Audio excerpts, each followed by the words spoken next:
C'est des bons moments comme aujourd'hui et c'est ce qui nous fait les uns et les autres être heureux de vivre ensemble sur Jéricho, un lieu d'accueil et d'amitié. Et si l'amitié n'est pas célébrée de temps en temps, eh bien, il manque quelque chose. Aujourd'hui, ces trois événements sont trois manières de dire merci, mais ce n'est pas pour avoir le regard fixé dans le passé. Il y a des rétroviseurs sur les voitures, c'est surtout pour regarder le chemin qui reste à parcourir. En écoutant Nathalie et en étant heureux d'être là pour cette médaille, pas tant de travail, je pensais forcément à ce proverbe que j'aime citer souvent. Quand on regarde le chemin parcouru, on sourit à l'idée des graviers dont on s'était fait des montagnes. Parce que quand on voit le chemin parcouru de l'histoire de Jéricho des premières années, comme l'a rappelé le père Carly, on a aussi vécu beaucoup de crises. Il n'y a pas que sa petite crise d'il y a quelques jours d'identité. Mais on n'a pas arrêté d'avoir des crises d'organisation, d'accueil.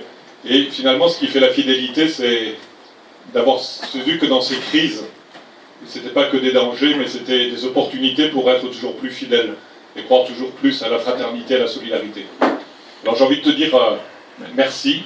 Merci parce qu'à chacune de ces crises, tu as accepté de les traverser comme des opportunités qui nous mènent de l'avant. Aujourd'hui, quand je vois le blog que tu réalises, j'ai beaucoup de bonheur à dire, ben voilà, on met en lumière les belles choses qui se vivent ici. Et on le fait savoir.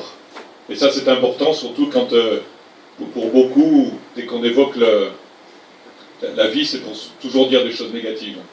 Alors avoir un outil comme le blog que tu animes aujourd'hui, merci, c'est une belle manière de célébrer ces 20 ans de travail. Quand on va voir dans le dictionnaire, le mot travail, ça a plusieurs sens. Si vous allez dans le dictionnaire, travail, on dit que c'est un instrument de torture. Parce qu'au début, on se servait d'un instrument pour torturer les gens. Ici, les personnes qu'on rencontre, souvent la torture, c'est de ne pas avoir de travail. Mais on dit aussi que le travail, c'est comme une femme qui est en travail, il y a quelque chose de nouveau qui est en train de naître. C'est comme un accouchement. Alors ici, avoir une médaille du travail, ça veut dire que c'est une médaille de croire que ici c'est un lieu de naissance. Ici c'est comme une sorte de maternité. On espère que les gens puissent renaître à eux-mêmes à leurs propres paroles. Et on espère que c'est pas une antichambre parce que c'est une fin de projet, mais que ça reste un lieu où on va fêter encore des années, des heures de travail, c'est-à-dire des heures d'accouchement, de naissance de projet, des naissances de rêves. Ensuite, Antoine, c'est toi qui as été célébré. 90 ans, j'ai réalisé que quand je t'ai connu, tu étais plus jeune que moi. Il n'a pas fait que des bonnes choses dans sa vie, il a été mon prof de chant, il n'a jamais réussi à m'apprendre à chanter juste. J'avais 10 ans, mais en t'écoutant et en voyant comment tu rayonnes auprès des uns et des autres, je me dis, si tu m'as appris une autre musique, un autre chant, qui est ce chant de la simplicité, de la fraternité, de l'humour, de l'attention aux autres et de l'optimisme. Et ce chant-là, je te remercie de tout ce que tu as transmis, de cet optimisme qui prend aussi son enracinement dans une foi simple, joyeuse et humble en celui à qui on doit tout. Qui est invisible mais qui est présent dans le cœur de chacun et qui nous donne de la fraternité parce qu'il est l'unique Père de tous. Alors quand on t'appelle Père, eh bien c'est simplement parce que tu fais référence à un autre Père, qui est plus invisible et tu nous rappelles tous cela. Alors merci de tes cours de chant. Il m'a fallu plus de 50 ans pour réaliser.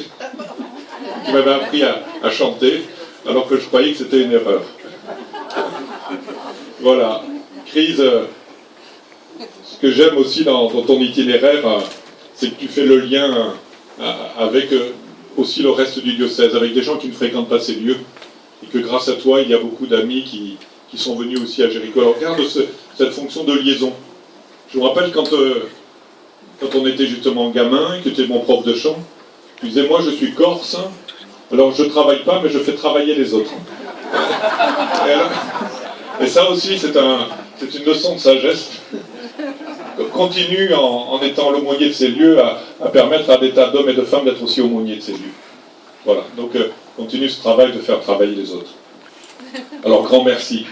Merci à toi aussi. Puis un dernier merci à Michel quand Michel Régimbaud a accepté d'être président des Amis de Jéricho, quelqu'un m'a dit, mais d'où tu l'as sorti celui-là? Alors, écoutez, d'une échelle, parce qu'il était venu ici rendre service et sœur Madeleine avait fait peindre les murs de l'ancien garde-meuble ici. Alors, je m'étais dit, bon, celui-là, c'est comme les grenouilles quand elles montent sur les escaliers, c'est-à-dire elles annoncent qu'il va faire beau. Alors je m'étais dit, avec Michel, on va pouvoir partir sur une nouvelle étape dans la vie de Jéricho. Je ne l'ai pas regretté. Hein. Et il y a quelqu'un qui me disait, mais en plus, moi je cherche toujours des signes partout, même là où il n'y en a pas. J'ai dit, avec lui, on a la chance, parce que c'est à la fois Régimbaud, c'est un nom de famille, c'est un nom de rue, et c'est un nom de station de bus à Toulon. Alors, on dit, mais Jéricho, c'est pareil. On voudrait que Jéricho, ce soit un nom de famille, la famille de l'amitié, la famille de tous ceux qui retrouvent l'espoir. Mais on voudrait aussi que ce soit le nom d'une rue, parce qu'il y a des gens, il faut qu'ils aient droit de cité, il faut qu'ils puissent circuler, il faut qu'ils ne soient pas assignés à résidence à cause de la misère et de l'exclusion. Il faut aussi un arrêt de bus, parce que c'est un endroit où il faut savoir se poser. Alors je dis, Régimbaud, c'est synonyme de Jéricho. Il fera bien comme président.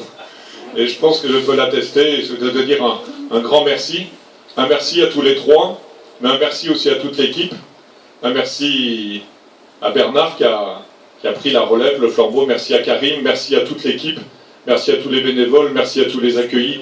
Merci à tous ceux qui font que ce lieu reste un lieu d'accueil et d'amitié, où ensemble on cherche à combattre la misère et l'exclusion. C'est finalement le plus beau cadeau. Et quand on regarde dans les rétroviseurs, il ne faut pas s'y attarder, il faut surtout regarder la route qu'il y a devant nous. Alors, comme disait souvent sœur Emmanuelle quand elle venait ici, eh bien, elle concluait ses discours en disant « En avant, yallah, en route, en chemin ».